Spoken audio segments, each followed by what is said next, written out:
datang di Lemis, literasi seru bareng Mei dan Lilis.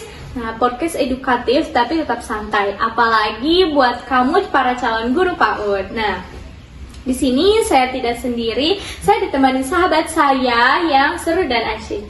Hai Lilis, gimana kabarnya hari ini? Hai Mei, hai semuanya. Alhamdulillah kabar aku sangat baik. Hari ini aku bersemangat karena akan membahas tema yang menurut aku sangat penting bagi orang tua atau calon pendidik anak usia dini gitu loh. Yaitu temanya literasi. Yes, jadi gini ya, banyak banget orang yang masih ngira bahwa literasi itu cuma soal anak bisa membaca dan juga menulis. Padahal literasi anak bisa lebih dari sekedar mengenal huruf. Bener nggak, Liz?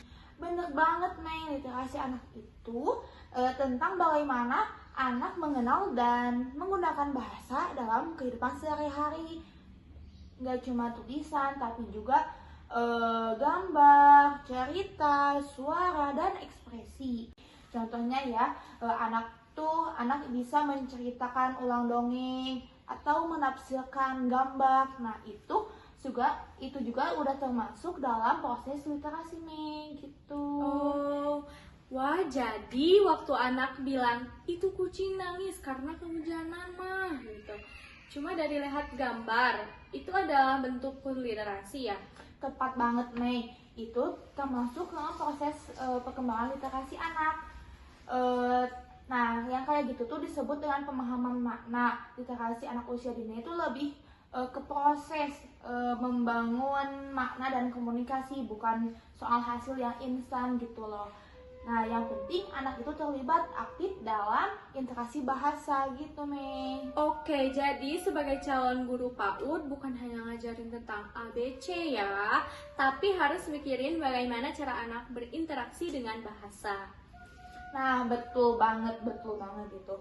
Karena kan anak belajar lewat pengalaman konkret ya, Mei.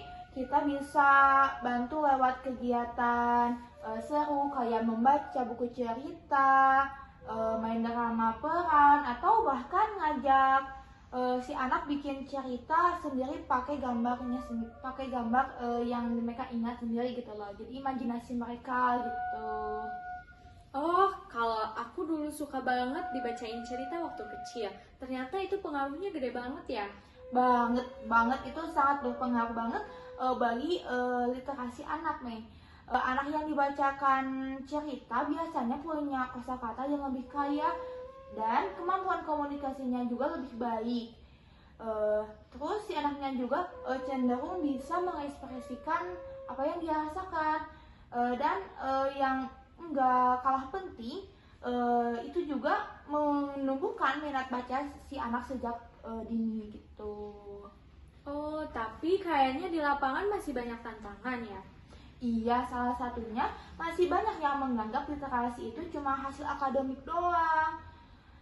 Ditambah belum semua orang tua sadar pentingnya stimulasi bahasa di rumah. Padahal kan kolaborasi antara guru dan orang tua itu jadi kunci perkembangan literasi anak Mei gitu. Jadi kesimpulannya literasi itu dibangun dari lingkungan yang suportif dan interaktif ya, bukan diajarkan secara kaku. Bener banget Mei, literasi itu budaya, bukan target angka.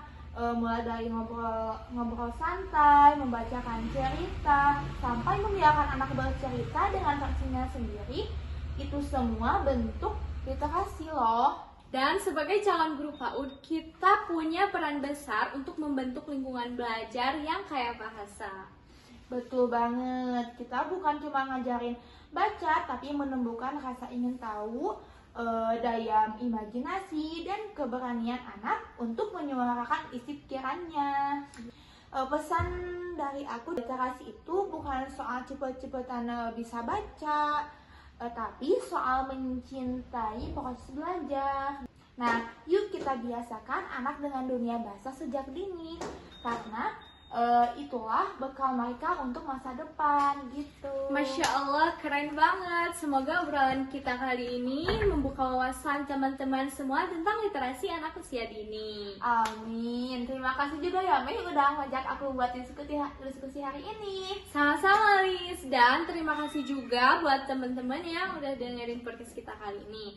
Sampai ketemu di episode berikutnya di Lemis Literasi Seru bareng Mei dan Lilis. Bye.